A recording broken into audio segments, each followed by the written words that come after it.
but they use this grander scale than a play is allowed. Okay. I think that Yeah. you could easily make this a play, but you would lose out on that, like the distance between them and all those things.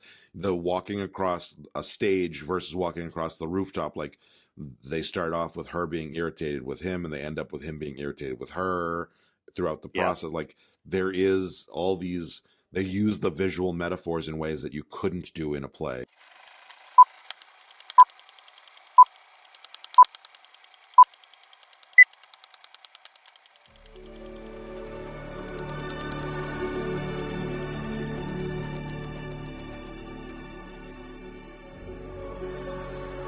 All right, so welcome back, everybody. I want to apologize because, as you might be able to hear already, I have a cold, so my voice is a little irritated. And this is our second attempt at this episode. Our first attempt, I did not have a cold, but we had a plethora of technical difficulties. One power outage, Yeah, one drop of audio, one reset of internet. Like it was yep, great, folks. Let me tell you. yeah. I mean, we've been dealing with Snowmageddon, so you might be able to imagine that did not help things. But all right, so let's dive right in. And this is probably gonna be a shorter episode if that's something you like looking forward to, because I don't know that I can talk for 2 hours today. We are going to be talking about a special day. I almost said a simple plan. We're going to be talking about a special day, the 1977 Italian film. This is wrapping up our Italian month. Um, I'm sorry this episode is late, and I know it's late because it was supposed to go up 16 minutes ago. I will have it edited today, hopefully, and get it up on the day of it's supposed to be released. But anyway, point being, a special plan, no, a special day, A special 1977, day on a special play in a special 1977, way. starring Sophia Loren and Marcello Mastroianni.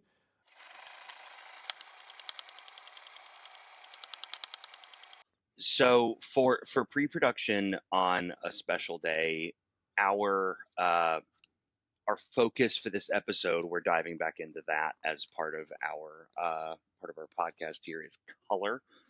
And specifically, this film did not do a pretty color palette. Um, it's color being used as control and color being used as a refuge or as a safe space. Um, It's the purposeful, as you said on our first record. Yeah, It's purposeful, which is a great way of putting it. yeah, the color use here isn't just to be in color; it is to state something in that scene specifically. Yeah. So you have Well, let's dive into how the color is sometimes, introduced in the movie. yeah, go for it. Okay, so we start off the opening title is kind of like a white sepia title, fairly stark contrast, and from there we go into an extended series of newsreel footage of Hitler coming to Rome to meet with the king and Mussolini. And that's all real footage that is not, Mhm. made for this film. The only thing that we weren't 100% sure about was the narration. I believe that's probably authentic as well, because why edit that? I think they're trying to make a statement. And then from as soon as the newsreel footage ends, which is that like black and white with a little bit of sepia because it's 1938 news film footage. Yeah. From right there, they dive into the first like proper scene, which is of all the people in this big tenement style building Hmm. heading out to the parade, and we see uh, almost black and white. The footage is almost black and white throughout most of the movie, but the Yeah. first thing we see is it's black and white, and then this woman is unfurling a giant swastika flag, and the red is Hmm. visible. So I am going to, for editing purposes, starting around here, I'm going to like do the effect for us that is going Yeah. on in the movie, so you can kind of see like Alex's red shirt is a great example. There is a bit of green that pops up as well with the Italian Hmm. flag. And then from there on, it's almost, I mean, like we talked about it. We've talked about it together a little bit, and it's almost black and white, except for these pops of color.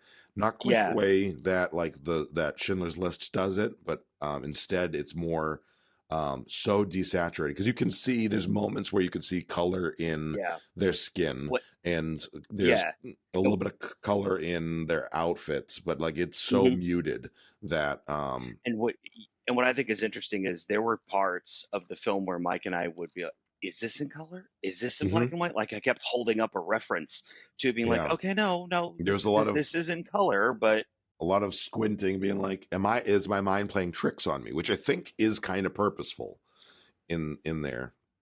I think that is kind of purposeful as far as yeah, getting there's this over the plot of the movie is about these two people who are left behind from that parade for different reasons, meeting and getting to know each other, and because they're left behind, they are kind of outsiders to everything that's going on. And so there is this sense of alienation throughout the movie. And I felt that like unsure if I'm watching color or black and white for a good portion of it, just yeah, kind of like focusing was really making me, I don't want to say paranoid because it wasn't paranoid, but like it's probably the closest artistic approximation to it that you can get in that like hyper fixation that leads to paranoia. yeah. So, as Mike just said, Sophia Loren's character, which is Antonietta, and Marcello's character, which is Gabrielle, they are neighbors in this tenement building. And they are both oddly home on this special day, the day of this parade. And the parade is happening because, as Mike mentioned, uh, Il Duce, which is Benito Mussolini's, I don't know, self-given title, Mm-hmm. uh, and Hitler's coming to visit him in Rome, or they're both visiting Rome, whatever it is. Yeah. And both Gabrielle and Antonietta are home, which is weird because And Antonietta is a housewife. We we know she's understand. supposed to be home. Right. That part's explained quickly because she has to basically stay home to take to clean up. Hmm. Hmm. Now, why Gabrielle is home, we don't quite know Mm-hmm. yet, but we do know that the two of them are about to meet because their bird. Well, when I say there, I mean the Tabiri, which is the family that Antonietta's the matron of. The bird escapes, and the bird escapes across the courtyard that has a lot of the courtyard is not a character, but the courtyard has a lot of like on-screen moments Yeah. throughout the film, and the bird flies into Gabrielle's apartment, or eventually flies towards Gabrielle's apartment, and Antonietta goes across the whole courtyard to then knock on the door of Gabrielle's apartment and say, "Hey, can I come get the bird off of your windowsill?" And she wasn't able to get the bird down. Gabrielle ends up doing it for her, Yep. and in that scene, she's looking around his apartment, and she can see there's hints that he has a job, but there's hints that he has a job that he should be at. Yeah. Because in that opening scene, you see him addressing envelopes with beautiful handwriting. You see him addressing envelopes, and there's a and he gets frustrated at something while the radio is playing in the background. Because although color is our focus for this, the sound is upsetting to me. I know it's not meant to be upsetting, but it was upsetting to me. The sound of the radio playing in the background and this parade going on, it's just Nazi, it's all in Italian, Nazi propaganda, Right. just constantly throughout this film. It's about 50% that and 50% in scene audio is what you're experiencing. and he's filling out these letters, like addressing envelopes, kind of, right? Because it's like the same thing on everyone, Yep. and he's stacking them next to him on the desk, and eventually he becomes very frustrated and throws them all off the desk. And there's a pistol. There's a service revolver, which I think it was interesting that it was a service revolver, like something that a person in the military would have, because Yep. this is Nazi Germany, this is Nazi Italy, post World War II fascist Italy. No one can just go get a gun. Yeah. Like, the fact that he has one is curious. And we see another gun later in Antonetta's, and her husband is a part of the military, and it's the same He gun works in basically. visitor services. Yeah, he's I visitor services for the I African love, front. right, for the African front, and I really enjoy how just casual Antonietta is. She's like, oh yeah, he works for visitor services. No big deal. Basically, visitor services might be extermination. Oh, is that what we're it is? we're servicing the visitors. I don't know, but I just assumed it was like a similar to like a customs kind of situation. Is what I assumed. you know what? That's probably closer to the truth. Is he works in customs, and I think that's interesting because how how appropriate that it would be called visitors services. Like, oh, Yeah. we're so kind to the people visiting our country. So they finally get the bird, and that really starts their their meet cute, their interesting little relationship side to side throughout the entire film, Yeah. because basically the whole film is about the two of them. Yes. And I mean, you can tell that at about this scene. You can be pretty sure that the whole film is going to be about them, Hmm. and all the promotional material. And in our previous record, the promotional material was in color, like bright, bold color. Yeah. But then the film opens with this, what looks like what played on the History Channel, the World War II history biopics that I used to watch, that I used to see on the television when my family played the History Channel, back when the History Channel was like 50% World War II films, Before it became and Aliens.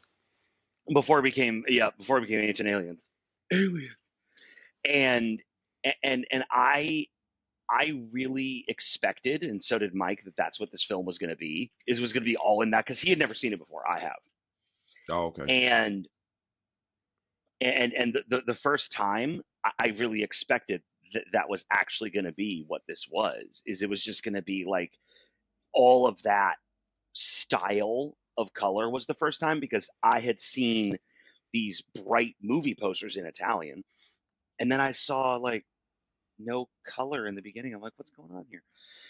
So we have Antonietta and Gabrielle. They are getting to know each other a little bit.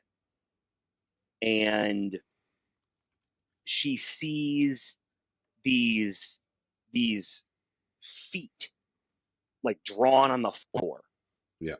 of his apartment. And she says, "Oh, well, what is this?"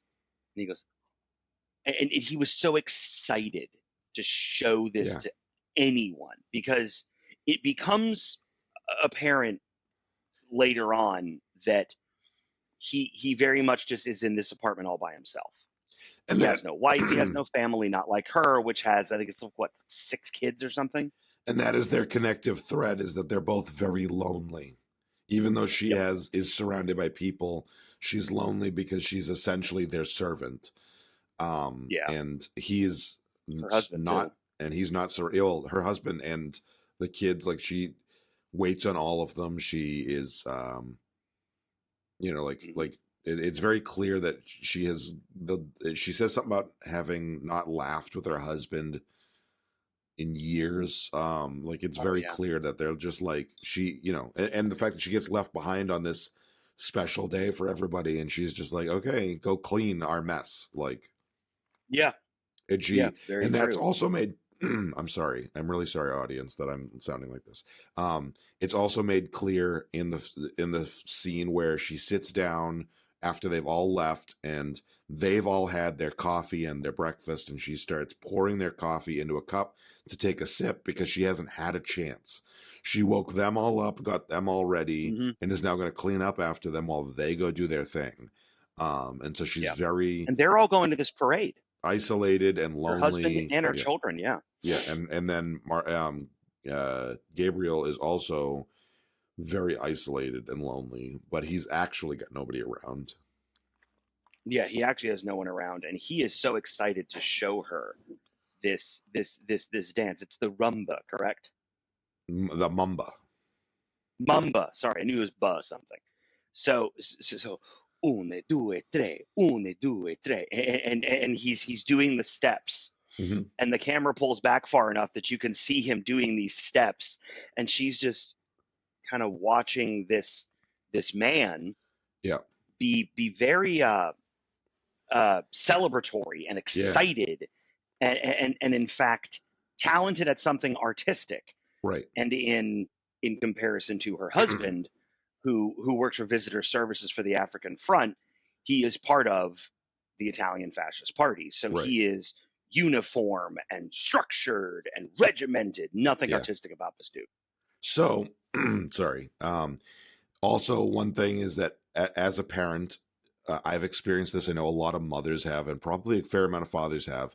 When you have a little child, and both of them suffer from what I'm about to say, which is when you have that isolation feeling, and then all of a sudden something comes in, you almost are hyper. So, like my mom told me that she had this experience, but I had the experience a couple times where when Logan was very little, Sarah would go on a business trip for 2 or 3 days. And when she would get Mhm. home, the only adults that I had talked to in that time were like the grocery store clerks who were like teenagers. So she'd get home and I'd be like, "Bah, bah, bah, bah, bah, bah, bah, bah," bah," and you're like hyper because you haven't had Yeah, adult interaction. And so like yeah, he is starving for that adult interaction.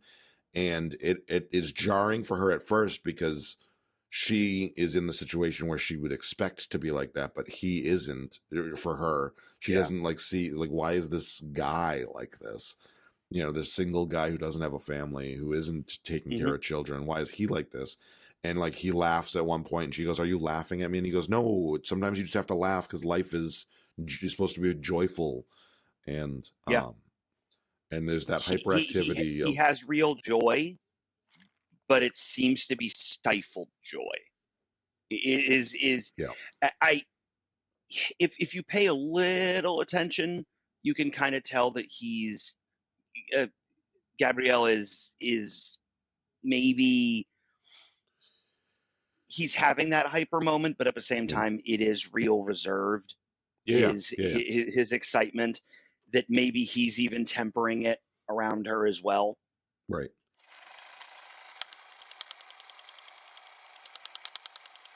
Palette rules here. Okay, so the building that they're in, that's basically the entire like setting of this whole film, because every once in a while they'll go outside this building, but the building is 90+% of this entire movie. It's beige, it's Yeah. cream, it's gray, it's sun bleached, dusty, Mhm. worn. Even when we first were doing this record, I told Mike that I think it's a tenement. Like, I don't think it Mhm. really is a tenement, but it appears like that to when I grew up in the Northeast. I mean, it definitely has And that vibe of like it does. it has the Well, it has courtyard, but that. like it's not like a like fun Mhm. functional courtyard. It's more like this is so you can have windows all around and still take up a small amount of space, Yeah, essentially. yeah, and they're windows to each other's apartments, Yeah. not windows to the outside. I think Right. that was interestingly intentional. And that color, to me, signals like it's not decoration. Yeah. It is a signal of just, this is it. This is a place. This is where you live. And I really think, what is the emotional effect, Mike, of refusing saturation on a color palette like this? It makes you well, I mean we already talked a little bit about that like hyper fixation on it, but like once color Hmm. bleeds through noticeably, it is it is attention's called to it, and the Yeah, like really the flags. the only time we see it for the most part in that that not vibrant, it's not vibrant, but it's noticeable, it's stark compared to everything else, is in the swastika flag and in the Mhm. fascist version of the Italian flag. um Mhm. yeah, I, and I really think that's when it stood out the most, and that's when I started doing my checks to holding that thing to the screen. Like, wait, yeah, is this really in black and white? Is this all sepia? Like, what is this? yeah, And for me, there's also a palette shift. So the building, our major scene or a major setting, there's how I interpreted that. And then, speaking of these people in their lives stuck in their apartments, there's public color palette and a private color palette yeah, that I noticed as well. So you've got the public world, those symbols, the uniforms, the pageantry that's around this looming audio that the entire film has. yeah, And then that is where you see those bigger, bolder uses of color yeah, or intentional, colorful items like a shirt or a flag.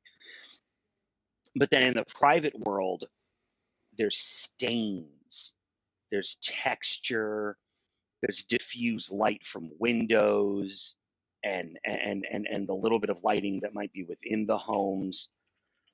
And I really think that the off-screen parade that you keep hearing, whether it's like displaced audio from outside the windows, from outside the building, or whether it's playing on the radio, like for example, when Gabrielle was addressing his letters, he had it playing on the radio. yeah, And that is even applying color to the story of this film, is yeah, that is this huge looming like structure. And because this film is in Italian, I had the English subtitles.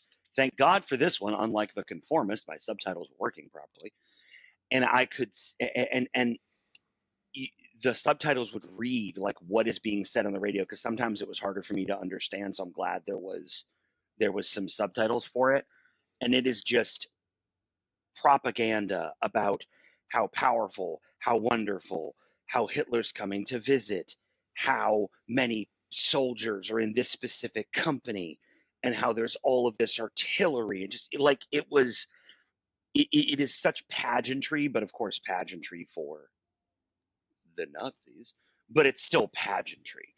And my the favorite line courtyard, my favorite line in the pageantry is, "Don't be stupid, be a smarty, come and join the Nazi party."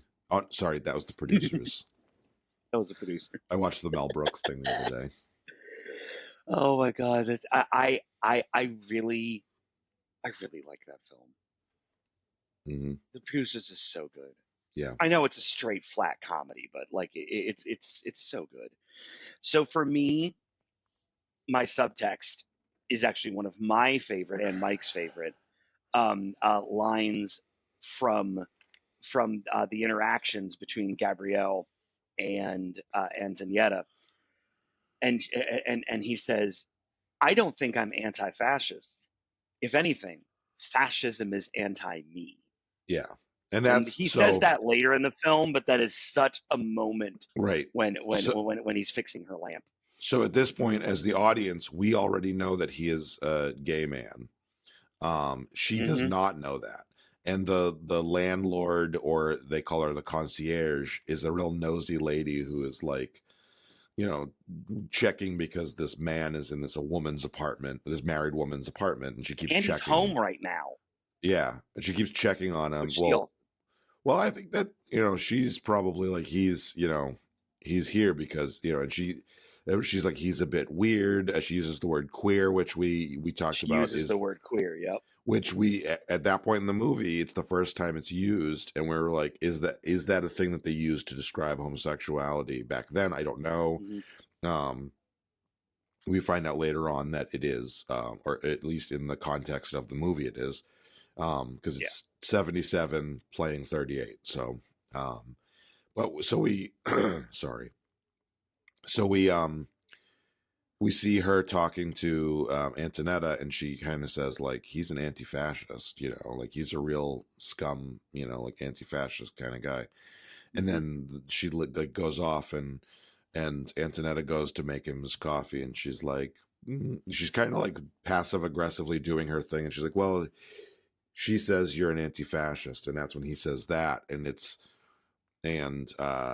is when it starts to like, she's like, well, that's pretty, I don't remember the words, but like that's pretty lousy of you to be anti-fascist, and so you Yeah. should probably get going. She gives him the coffee, and she's like, you better get Hmm. going. They go up onto the roof because she wants to go take the laundry down, and he wants to use the roof to avoid the concierge, to get to the other side of the courtyard. And while they're up there, she kind of like they get a little bit playful with each other. He throws one of the like blankets over her, and like just is like playing around, and She didn't see it like that at first, not at and first, and and and then that excitement that you were talking about,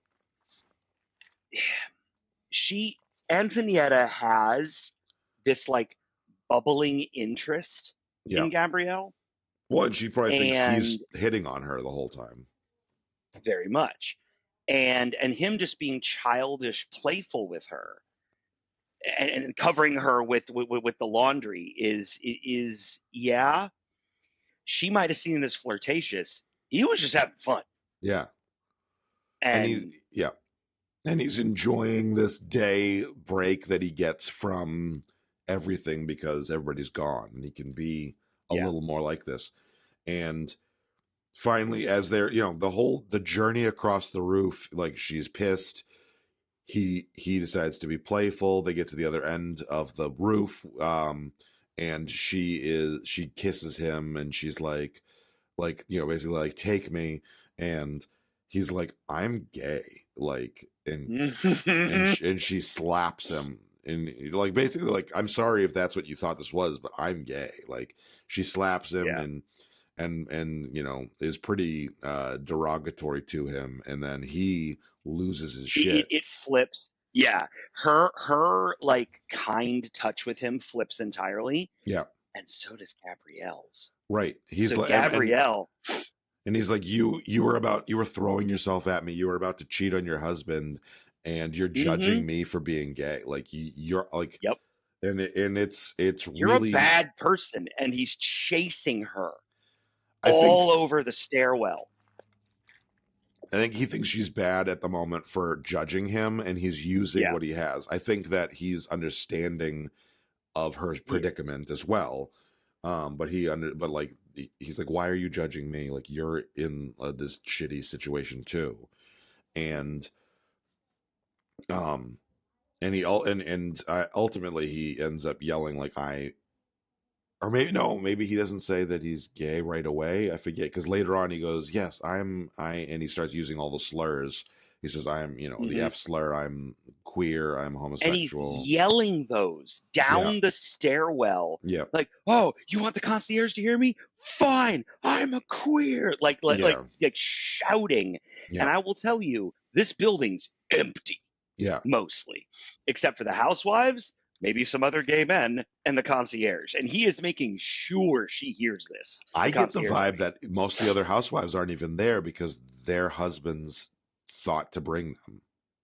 Like it's empty, empty, except for the concierge. Oh, So I think like oh, we don't that's see any powerful. Oh, we don't see wow. anybody Okay. else like coming or going in the hallways. I think that it's the three of them in this building alone, which I think exacerbates her situation, because It it's not does. like it's even like, oh yeah, like all of the housewives got left behind. It's no, Antonetta got left behind. Wow. I That's how hadn't I read it. I hadn't put well no I hadn't put that together that that could be the case, and you're right, that adds so much weight Yeah, to like those three being the only people experiencing this special day, yeah, and then him yelling that loud to the only other person probably in the building. yeah, So he turns into this like angry person, almost like if an incel got rejected, yeah, right? Like he's calling her a slut. he's calling her an adulterer almost, and she's calling him gay, and he's thinking, well, yeah, that's fact. Same with you, woman.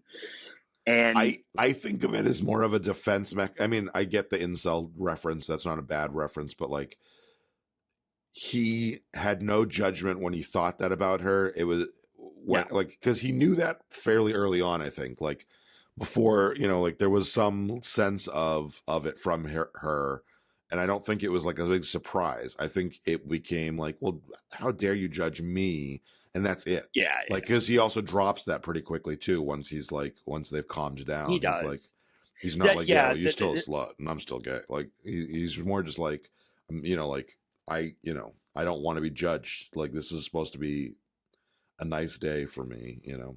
yeah, and that's a good call. That he doesn't hold to that. He Yeah. drops it pretty easily once the tension of that moment has passed. Yeah. It's not that big a deal anymore. And so you're right. I do think it was just like a big reaction for Gabrielle. It wasn't now that the situation's changed. This is how I see you. No. Yeah. And in Yeah. fact, one of the later scenes that's clearly not how it's being seen. Um, Yeah.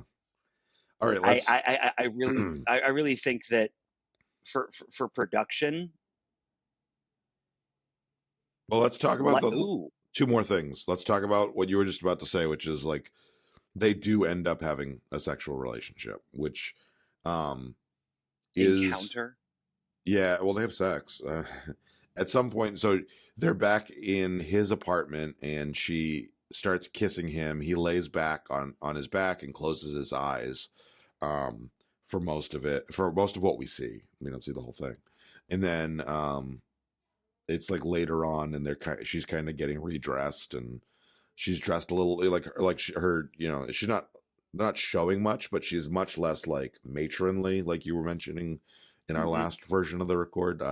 She is more of like oh, this is this isn't a uniform, this is like it's just like not covering, it's kind of like it's not cleavage but it's open, right? And Yeah, so a little more clavicle. yeah. And so she's getting dressed and she seems to think like, oh, maybe I have turned him because she says something like, when my husband takes the kids on Saturday out to do whatever, I can come over and see you again. And he's like, just because I'm gay doesn't mean I'm not capable of having sex with a woman. It just means that Yeah, yeah, I remember like that. this doesn't, and he says this doesn't change anything. And she keeps talking about all Hmm. these plans that she has because she's found refuge uh in him, and she's like, yes, like we need you need me and I need you. And he gives her a book and and so as they're going off, and this is something interesting that we've seen throughout the movie, is that because they're across the courtyard from each other, there's these really cool shots where you'll see like her in the foreground and him way off in the background. So like imagine his window is like the size of this part of the handle of my tripod, Hmm. right? And you can clearly see him pacing at points or him on the phone while she's doing something. And so you're seeing that like they're connected, and then you'll see it from the opposite side. And so we see that, we establish that throughout the movie several times. And in the last bit, she's reading the book he gave her, and she's just like, she's spaced out at dinner. She's having, she's done, she's kind of like, okay, my family's all asleep, and now I get to like have a little more me time before I settle down. And while she's doing that, he is in the background, and she can't entirely see what's going on. Yeah. But he is packing his things and being taken by what you and I both assume is the secret police, Hmm. because he's described the camps that other of his homosexual friends have been sent to, and so he is Yes. packing his suitcase um, and he's going off. He's being taken, and she's watching, and she doesn't quite understand what's going on. She does see a little bit better once he's going down the stairs that the bird was stuck on. She Hmm. sees the other two men, but she doesn't know, and that he's being taken. And so she probably doesn't quite get that's what's going on. And also, like, a couple times he makes mention of this being a special day for him, and she made it better for him, and like the laughter. And we Yes. realize that he has known the whole time that he was going to be taken. Like, he probably had been told, like, hey, while everybody's out, get your stuff in order, and we're Hmm. going to take you this evening. And it might have been a situation of like, there's no use running. I don't know how they enforce that side of things, but no use running or hiding. We will get you. So just get your stuff ready. It'll be easier Yeah. for all of us. And so he's leaving in the night with these secret police. Um, yeah, and And she that doesn't and get it. that no, and that whole scene when he's rounding up his things and they're rounding him up. Yeah, The color's still pretty muted, yeah, but it is pretty obvious that these dudes don't belong in this area yeah, because I mean, Gabrielle is dressed very smartly throughout the yeah, entire film. Vest, shirt, tie, jacket, trousers, the whole thing. And then these dudes are showing up in like full long jackets, yeah. dress hats, the whole thing. So they don't seem like they're supposed to be there. And we do learn about first quarter of the film maybe that Gabrielle was a radio host. He was a Yeah. radio announcer, and it's very likely that even though he's supposed to be delivering the greatness of the fascism message, he does not agree with what's being said. Oh, and also he's gay. Yeah. So those two things together are, of course, absolute no goes for Il Duce and his party. So this is why he was pulled off the air, and he's home on this special day. Yeah.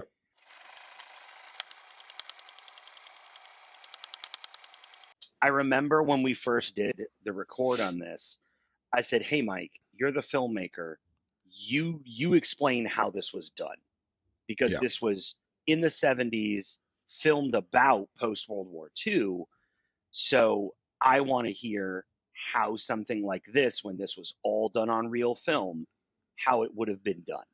My honest answer to The that color. is my honest answer to that, and I'm guessing here, but my honest answer would be do as much in set design, costume design, makeup design as possible to keep it looking realistic. Like, we're not putting white makeup on people's faces, but we are muting all of the colors that we can, and then we're giving the color, like, so, like, look at my framing right now. I'll undo all of my effects.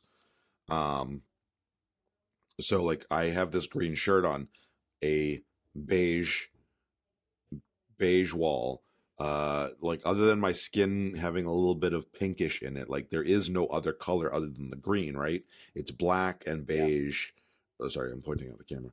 Black or the microphone. Black and beige, and the real color being me, and the green. Now, if we did a little bit of, I'm fairly pale, so, like, it doesn't take a whole lot to, like, mute my color.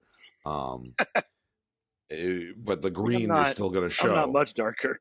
Yours was, like, less noticeable when I did it the first time, so I don't know how it'll be on this record, but, like, your skin had a little more color to it once I desaturated you.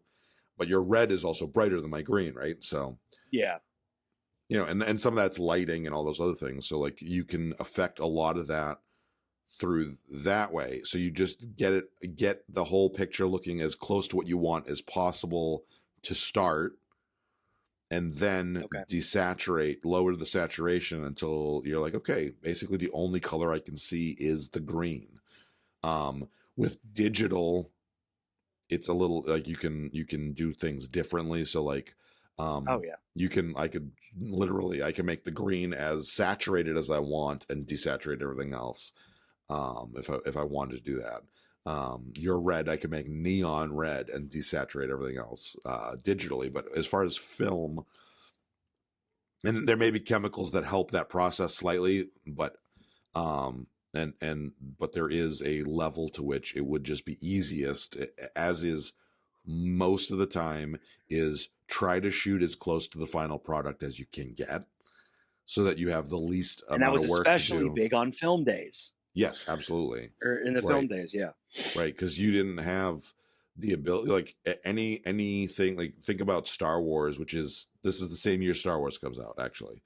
uh so think about, like, when you're shooting stuff, you're matting and you're rotoscoping, and like, if there's anything where they're gonna have that, those are all like frame by frame work that you have to do, so it's a Hmm. little more intense. So for something like this, and what I would imagine, this movie had nowhere near the resources and budget that Star Wars had.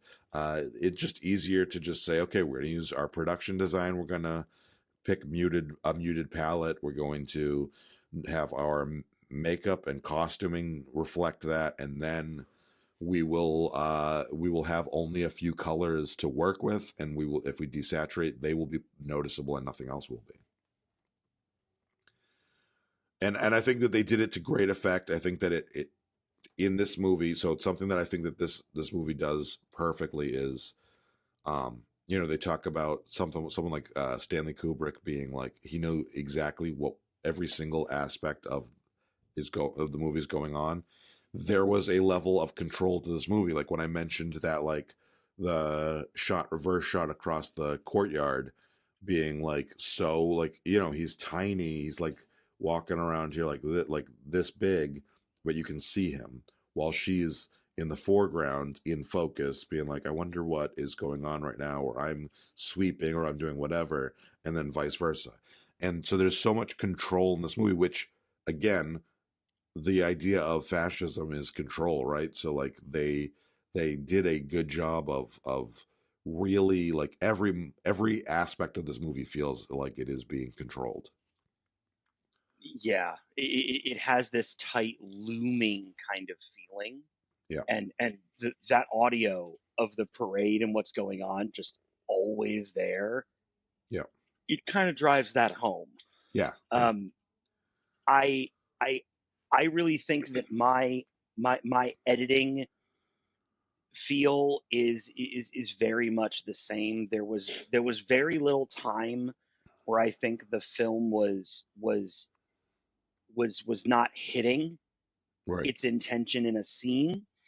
Although for editing, there was there there were a couple of times when I think the 70s filmmaking methods were showing themselves Yeah. in ways that other films from the 70s, Star Wars: A New Hope, for example, uh, doesn't have. But then again, that's a science fiction film with a lot more audio design. Yeah. And in in any of my research in the past and even right now, I can't find the damn budget for this film Right. if I Well, wanted to. and I would say that this film feels like, story wise, could be a play, but they use this grander scale than a play is allowed. Okay. I think that, Yeah. like you could easily make this a play, but you would lose out on that, like the distance between them and all those things, the walking across a stage versus walking across the rooftop. Like, they start off with her being irritated with him, and they end up with him being irritated with her throughout the Yeah. process. Like, there is all these, they use the visual metaphors in ways that you couldn't do in a play, but the story could be a play, which is great. Like, like I talked about it before, where, like, when you're adapting a play, you need to bring more, you need to bring something that makes it differentiated, and usually Yeah. that's visual or audio, and they do it in this. They absolutely do it in this. Like, again, you could mute people on stage, you could mute the colors and give them a, it would just, like, this movie lands the visuals, and I think the audio being sparse still works. Yeah. It does.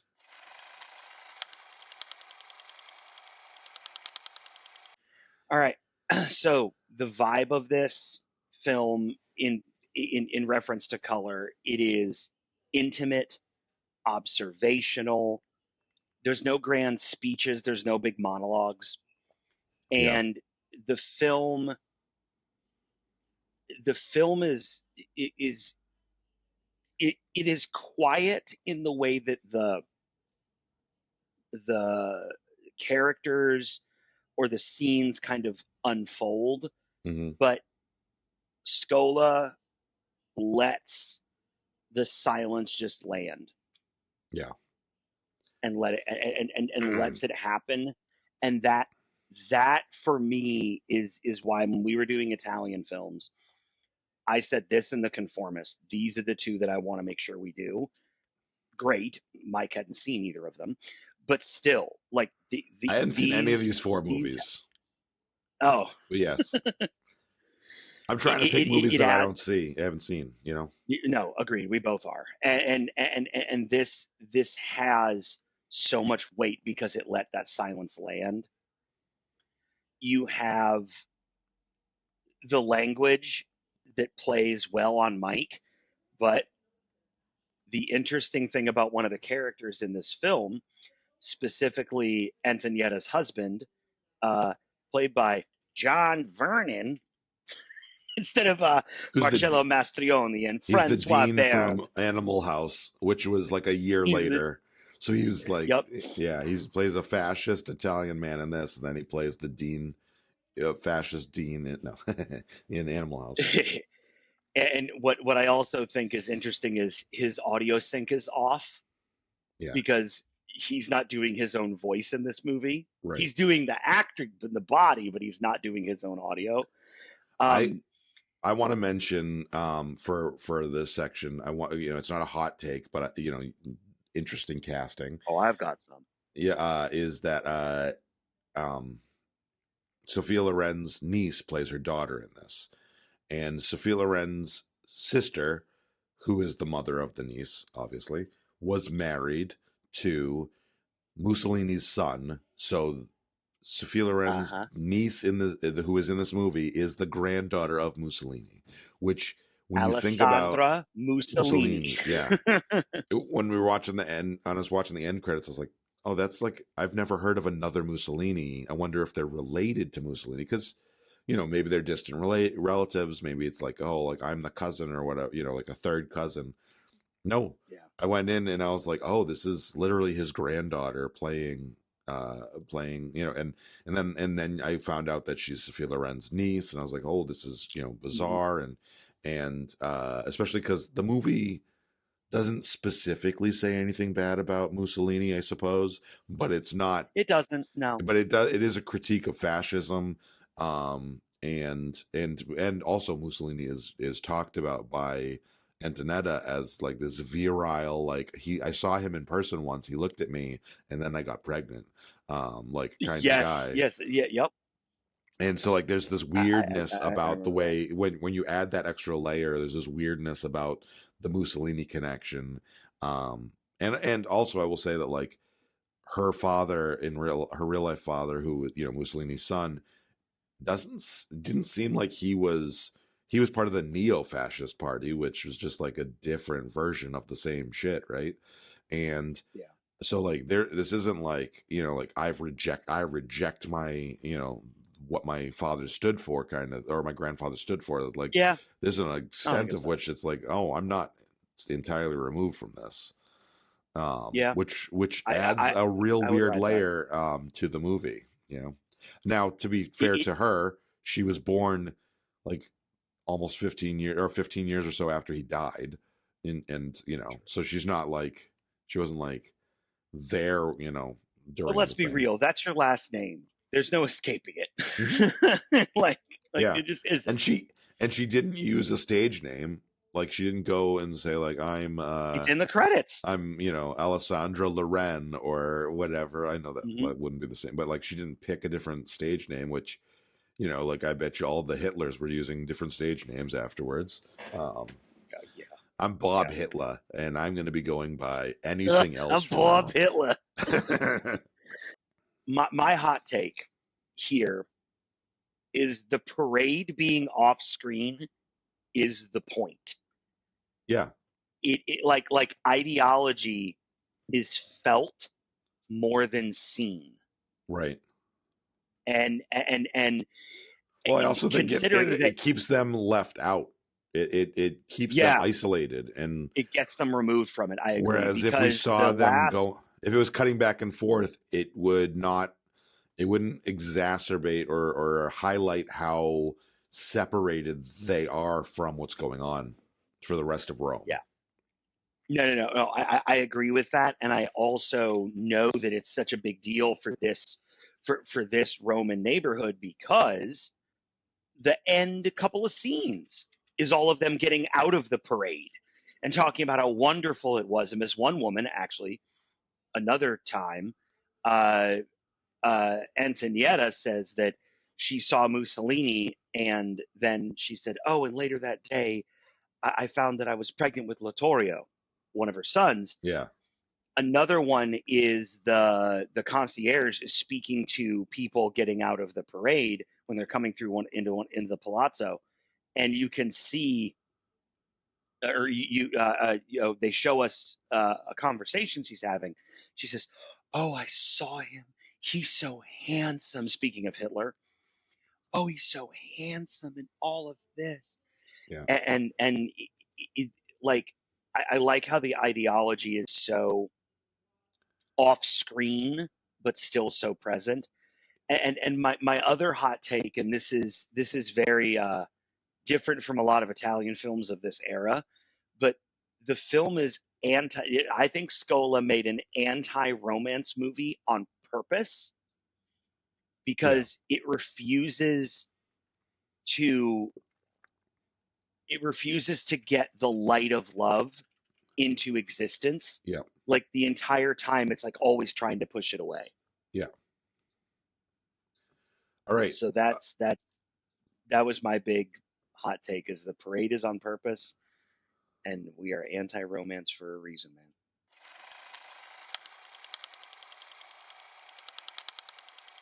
All right. So, do you recommend this movie?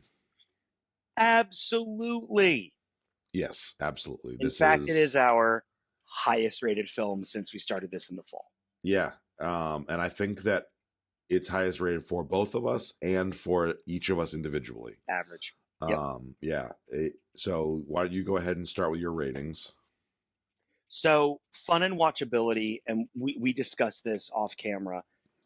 If you're already going to be watching this, Yeah.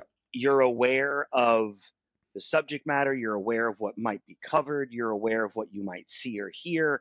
So, I give fun and watchability a 9, because I want to know what happens with these characters, and I expect the audience is mature enough to understand what they're about to also experience. Yeah. So it's not as much fun as it is the watchability Right. for me. Exactly. Yeah. I did an 8. There it wasn't fun. I am ultimately reading on to keep up. So like there's just little things, but those are all part of the what it is, right? So I would Yeah. like at no point would someone say like, "Oh, you want to watch this movie?" And I'd be like, "No." But because I could watch Let's this put on like a special day. right, but at the same time, um, it was while I was watching it, I was locked in. I was 100% locked in. Oh yeah. It was not a chore to watch it. It was not it. This isn't throwing on like a childhood favorite like The Schindler's List. Mask or something. Like this is and it's not as dark and heavy in a lot of ways as Schindler's List. Um, it's that like middle ground, but like it's so engaging, and that I think Yeah. I had to give it an 8. Yeah. And then And for for quality, quality, D, yeah, like, perfect 10. score for both of us. It Um, is it it is such a great example of Scola's restraint, yeah, and like respecting an audience's intelligence and understanding what they can handle at any one time. And the writing, same kind of thing. It's not a situation where uh, this was Ruggiero Macari, Ettore Scola, and uh, Maurizio. Costanzo. So all three of them, and also Story was Scola. It it always had respect for an audience, and we've said this. I've said this in previous episodes. If I can guess the next line, I'm bored. Yeah. Nah, I didn't know what was about to happen. No. No, I had no idea the whole time. And but nothing felt out of place either. Like when you go back, like it's not one of those Yeah, ones where, I always use Walk to Remember as an example of like a bad twist where it's like, because people who love Walk to Remember, I'll always be like, that's such a stupid twist because there's no it lead is. up to it, and they're like, because spoiler alert, she has cancer and she's dying, and then everyone that I've ever called out on that and been like, it's a bad twist, they're like, no, they let you know. She says, But don't it's fall in love with me. cancer. Then Yeah. they're like, she told them not to fall in love with her. I'm like, that is not foreshadowing. That is simply that is Yeah. simply a trope of romance. Like Yeah. Yeah. that doesn't give you any information. There's no way you could solve that No. problem on your own. This one, you will What see it that the whole that way and also through. you wouldn't. Yeah, and also you wouldn't have known that in A Walk to Remember unless she said it. It would just sound like a romance trope. Yeah. Yeah, yeah, exactly.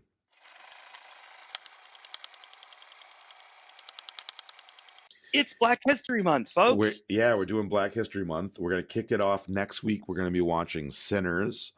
Spoiler alert: I've already seen it, and I think Alex now has finished it too. I'm rewatching it. In the process of rewatching it for this episode. We're gonna do Sinners next week. The following week will be Malcolm X, followed by Sorry to Bother You, and then American Fiction. Uh, we had wanted to do films by Black creators, not just films about Black stories or films about with Black casts. So I think that hopefully this is a good selection. I just said the thing about like I haven't seen any of these movies. I've seen 3 out of 4 um Yeah. of our Black History Month movies, but nobody gave us suggestions, so I didn't know what else to pick. And I haven't seen Malcolm X in a long time. Yeah, me either. Sinners felt unavoidable. Like we're going into Black History Month with the large, the most Oscars ever nominated for a single movie. Spoiler alert. Are you Yeah, but I picked. undercover Klan if you don't like this? What is it? Are you undercover Klan if you don't like Sinners? That's the meme. Is anybody who doesn't like it, you clan? You Klan. Um, yeah. So So we're gonna we're start excited with to have you Sinners next along. week. It's Yeah. two white guys doing Black History Month. However, it is two pretty liberal white guys doing Black History Month, and one of them's a filmmaker. Yeah. So what better pair to do these? All right. Clogged. All right. Let's sign off. If you haven't already, please like and subscribe. It helps us. We're going to be making not only these episodes, but we are doing other content that we think you might be interested in about Yeah. filmmaking. We have stuff coming in the next couple weeks that I think will be cool. Sorry. Exciting So things. like Come and on, stay subscribe. tuned. If you want to get episodes early, you are there'll be a link below on where you can get the episodes. You can buy the whole year's worth of episodes as soon as they're edited. You'll be able to get those on our Patreon, and it's $26 for the year.